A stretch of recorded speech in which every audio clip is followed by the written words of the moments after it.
Okay, well, I suppose I should really start by saying that the whole question of parliamentary democracy and whether people have power through parliamentary democracy is really a very recent question, because with our evolution, as far as we can gather, as social beings in small hunter-gatherer groups, was fundamentally democratic. That all changed with the rise of class society, but the question of mass participation in the elections of parliament really only developed with the rise of industrial capitalism. What is interesting, or at least I think is quite interesting, if you think about the rise of industrial capitalism from the 19th century onwards in this country, which is where it all started, there was unanimity from the reverse sides of the same coin between the ruling class and the workers' movement about the centrality of the question of universal suffrage. Because the first workers' movement, the Chartist movement, campaigned for universal male suffrage. The question of women's suffrage came later, but they actually fought between 1942 and 1948. The Chartists, a very militant campaign, including a general strike in, did I say 19? I meant 18. Between 1842 and 1848, they fought an extremely militant campaign, including a general strike involving mass picketing and what we would call flying pickets, the first flying pickets, where they closed down a mill and then marched down to the next one, knocked on the door and got them out on strike, and then marched onto the next one. It was an extremely militant campaign, and the Chartists had 6 demands. They wanted to see universal manhood suffrage. They wanted equal electoral districts, vote by ballot, annually elected parliaments, payment of members of parliament, and abolition of the property qualifications for membership. Now, in fact, since then, all of those demands have been met, except the one about annual parliaments, which is really quite, annual elections is really quite interesting. Now, the reason the Chartists were fighting for universal male suffrage was because they actually thought that if they could vote, they would be able to use their influence as the mass of society in Parliament to bring about the kinds of changes which would transform their conditions of exploitation. Now, that was matched. That's what they saw. It was matched actually by the ruling class, who took exactly the same view, but from the opposite perspective, that universal male suffrage would actually lead to the end of civilization as they knew it, because it would mean that the property owners who actually controlled Parliament in the interests of capital would no longer be able to do so.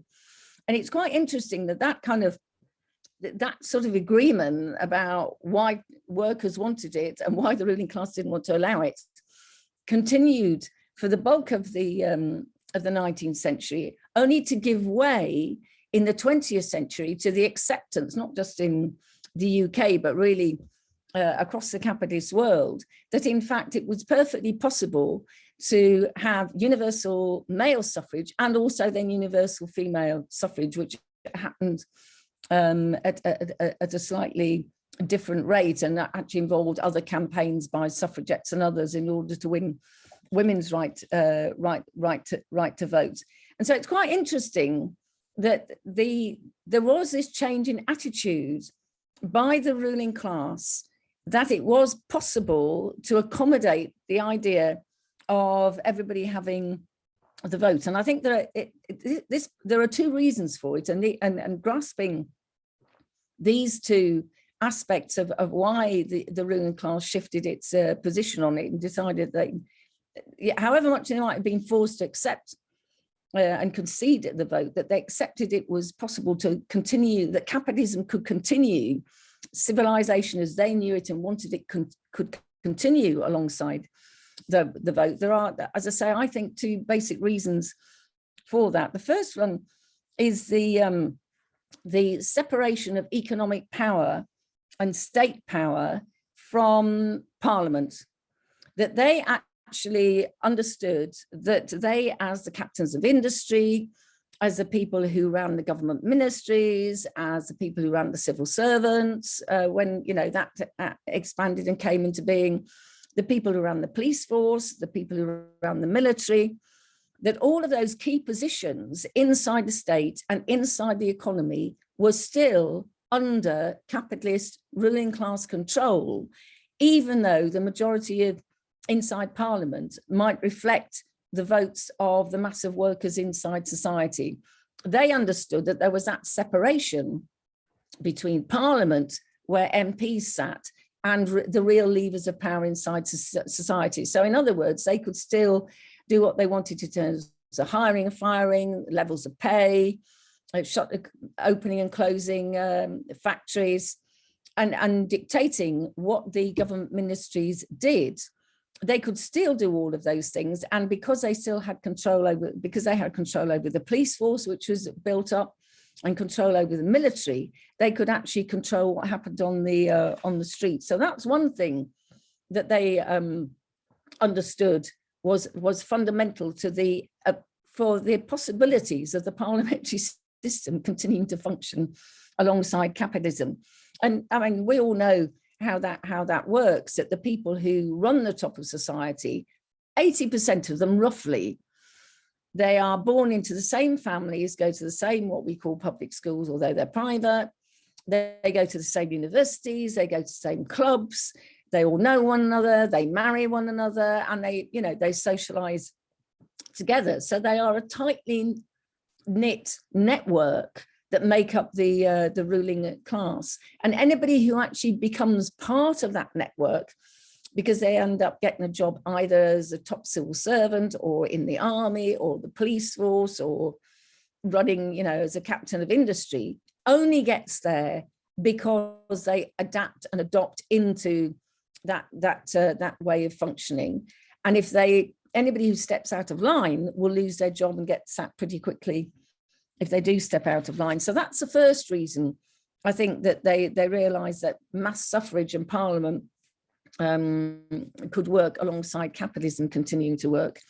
The other thing is that they actually, I think, probably fairly quickly understood was that the bulk of the mass parties, which were developed as parliamentary parties based on workers' votes, in actual fact adapted themselves to the way of working of capitalism, and could be relied upon to do what was, most of the time, to do what was needed in the interests of capital. And when they weren't prepared to do what was needed in the interests of capital, they could be pushed into doing what the ruling class wanted them to do by various mechanisms, because the ruling class still controlled the key levers of power inside society. So if you look at the experience of the Labour governments from 1929, 31, 64 to 66, 74 to 79, and so on and so forth, you'll find that those Labour governments, because they were elected in periods of profound crisis, precisely because of the profound crisis, and workers were looking to Labour to do something about that, the opposite happened, that in fact those Labour governments bailed out capitalism by enacting severe cuts in workers' living standards. And those of us who've got can remember back to the 1970s will remember that Dennis Healey, who became the Chancellor, was elected. The Labour Party at the time was elected on a really radical manifesto of "we're going to squeeze the rich till the pips squeak." That was what the language was at the time. And then, because of a run on the pound, there's a complete turnabout, and the Labour Party enacted the worst and deepest cuts in living standards that have been known since the Second World War. And it wasn't just true in this country either. The same happened across the water in France with the Mitterrand government in the 1980s and the 1990s. Now, by and large, the left inside the Labour Party don't talk about those governments. What they do is they talk about the 1945-51 government, when the National Health Service was set up, the welfare state was set up, and actually point to that as what, you know, the Labour Party is capable of doing. But what they don't do is point to the fact that A, there was an economic boom which lasted for 30 years after the Second World War, and B, the governments right across Europe were doing exactly the same thing. So it didn't matter whether you were in Sweden or France or, you know, conservative Germany. I remember Adenauer thinking he was a real Cold War warrior. It didn't matter which part of Europe you're in, all of these governments at the time were implementing welfare policies, welfare states, and so on and so forth. So that it was because it was possible to bring about these reforms economically that they in fact occurred. And if anybody had any doubts that if a Labour government weren't prepared to carry through the cuts which were required by the ruling class in a period of crisis, then I think we should remember, A, what was said when Jeremy Corbyn got elected as Labour Party leader, when a serving general said that there could possibly be a mutiny if Jeremy Corbyn got elected as Prime Minister, which is kind of a bit in your face, that if you don't do what we want you to do, then you're going to end up in the ditch, or you're going to end up having the fate of somebody like Allende, because Allende in Chile, when he was elected democratically, when he implemented a set of reforms which was no longer acceptable to the Chilean ruling class, they simply organized a coup, and he was murdered alongside a whole number of other Chileans, and a dictatorship was imposed which lasted, I can't remember whether it was for 20 or 30 years, under General Pinochet. So that has been, again, the fact that the Labour parties, the equivalent of the Labour parties, have been prepared to act in the interests of capital is another of the reasons why the ruling class actually most of the time can work with a parliament. But then there is another argument which is put forward I want to touch on briefly, and that is the argument, well, that is what the bulk of Labour Party type parties do. But really what we need is to combine the campaigning of a mass workers' movement on the streets, in the workplaces, with the election of a left Labour government. And it's interesting that in the 21st century, this particular approach to dealing with the problems of Labour parties selling out once they're in government, that this solution was put to the test in the early part of the century with the election of the Syriza government, which was elected in order to stand up to the demands of the EU to carry through horrendous cuts in workers' living standards in Greece. And even though Tsipras, who was the prime minister at the time and the head of Syriza, had the backing right up to the end in a referendum of the mass of Greek workers and the mass of the Greek people, in the end, he stepped back from opposing the EU cuts. And sorry, I've got somebody phoning me. I need to put that on.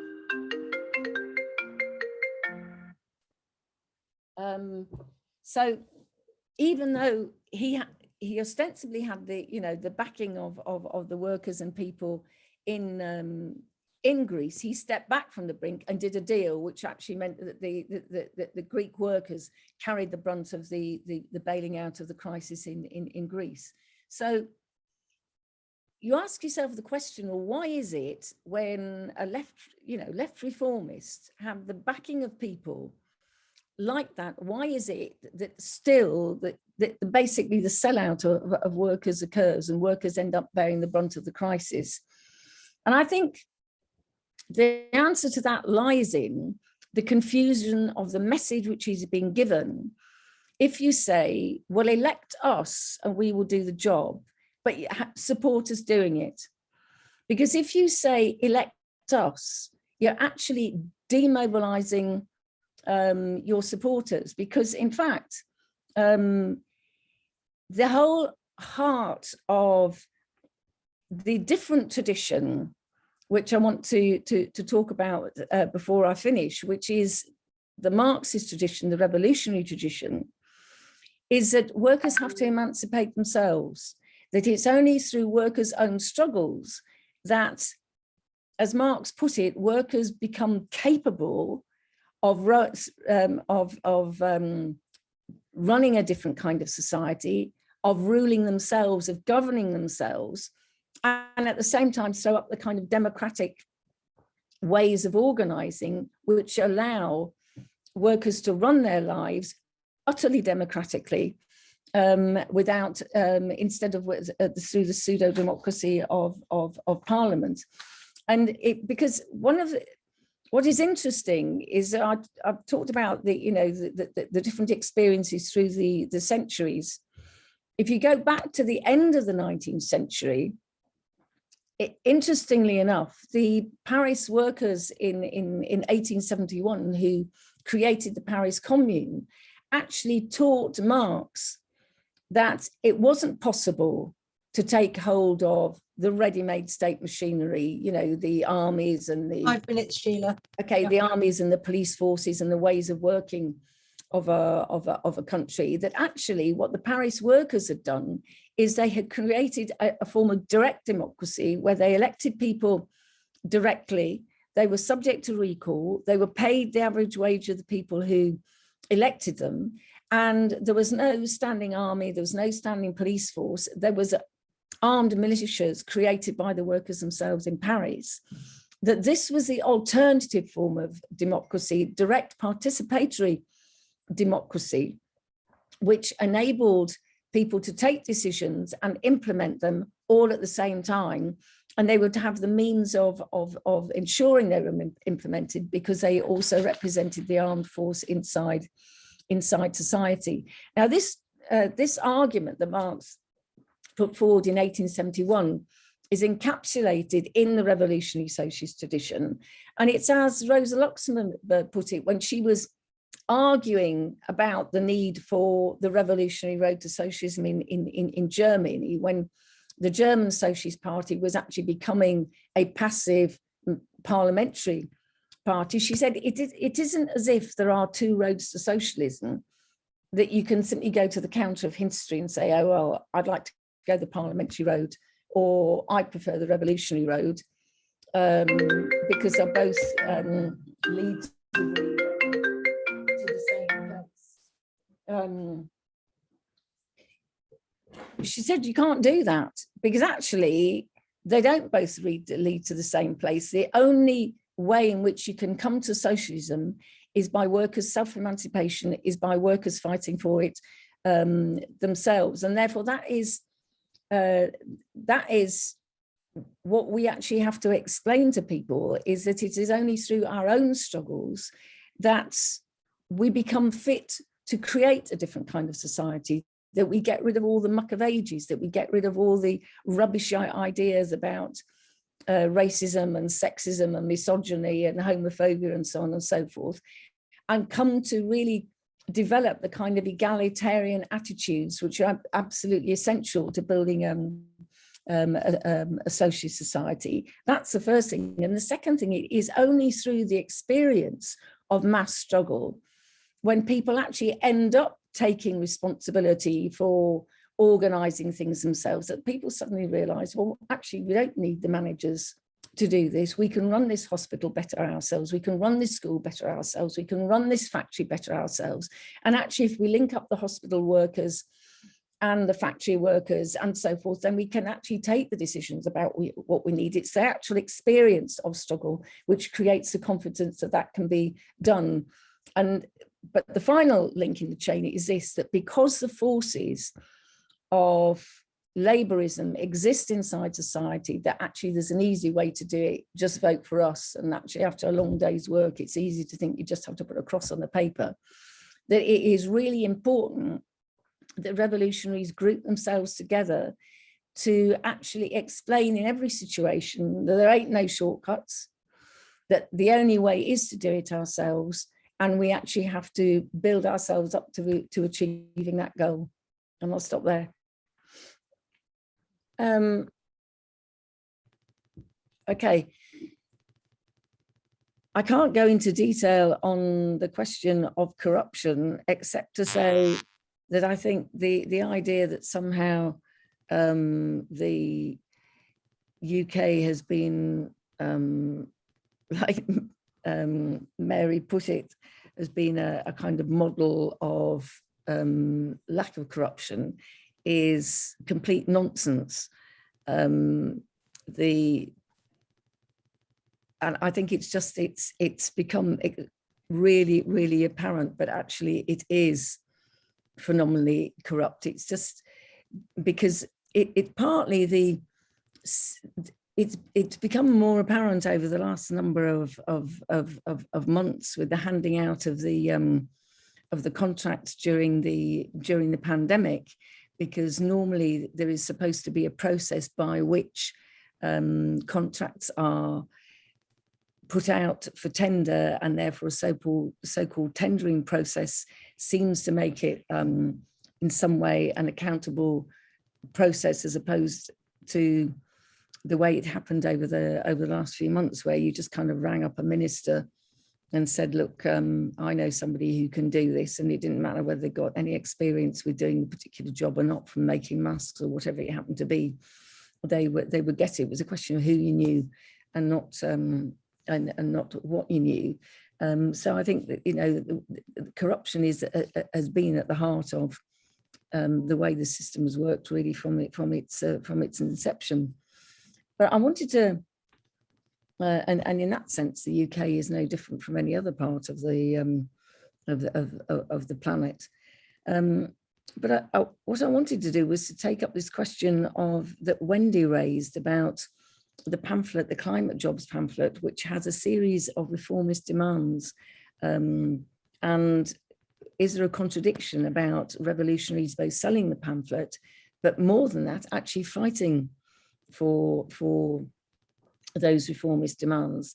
And I don't think there is, because I think one of the things which is really important in terms of the revolutionary process is that revolutionary situations don't emerge by people going out onto the street or occupying workplaces, or doing both, you know, occupying workplaces, taking strike action, mass demonstrations and so forth, because they want to get rid of the government. That's not what people's starting point is. The starting point always is over something concrete. It is about either pay, or it's about some issue which affects people, that galvanizes people to decide to take action. And very often they actually expect a reasonable response to that action. And it's when they don't get the response that then they enlarge the fight and take it further, that you then get the kind of the spreading of the kind of widespread strike action and occupations and so forth, which begins to undermine the ability of the ruling class to continue to rule. And I think that's revolutions are a process which are made up of people starting off to fight for something which they think is perfectly reasonable within their rights, and they ought to be entitled to, and they can't really see why the bosses or the ruling class wouldn't actually deliver on it. I mean, if you take the thing about insulating everybody's houses, it makes absolute sense to say that the government should actually fund the insulation of all the houses. I can't remember how much it would cut emissions, but it would have a huge impact on cutting emissions. And so if a movement started a mass movement started to get that, and the government weren't prepared to deliver, and it then begins to escalate, it is that process of escalation of action to try to achieve something which you think is perfectly possible and perfectly reasonable, which is really at the heart of the revolutionary process. Because it then, as that happens, it then raises the question of who runs society, why are they running it that kind of way, and in situations like that occurred in 1905. I mean, 1905 in Russia was started off with a demonstration led by a priest, by people who firmly believed in God and in the priest, and thought, you know, there's no reason why the Tsar, the little father, should not actually deliver the demands that they wanted. It then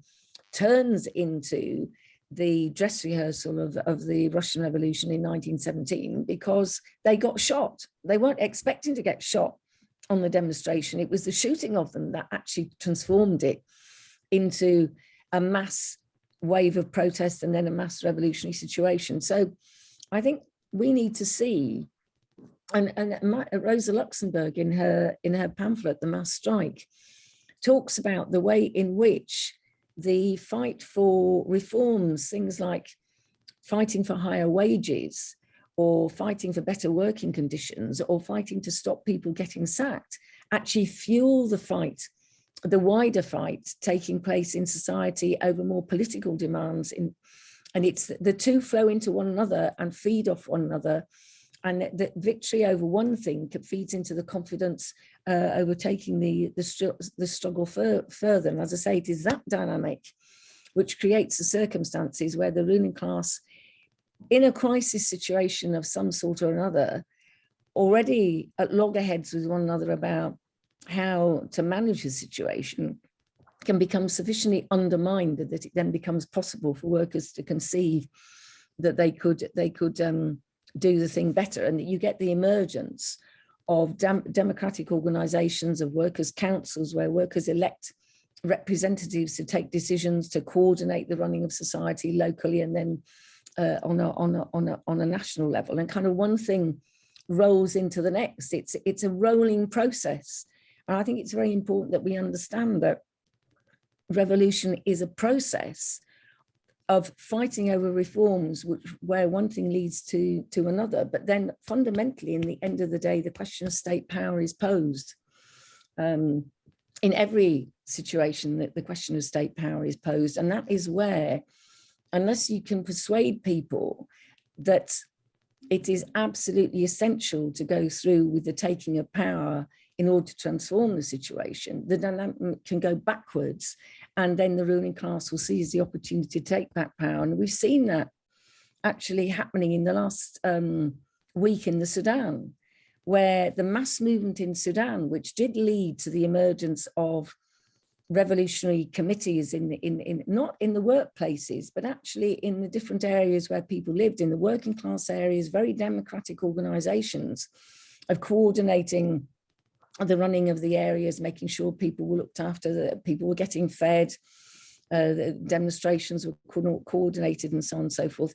That reached a high point when there was then a deal done with the ruling class to have a kind of interregnum, which would then lead to some kind of universal elections. So we've now seen 2 years down the line, that same ruling class deciding that now is the time to seize back the power, to roll back the movement for democracy of workers by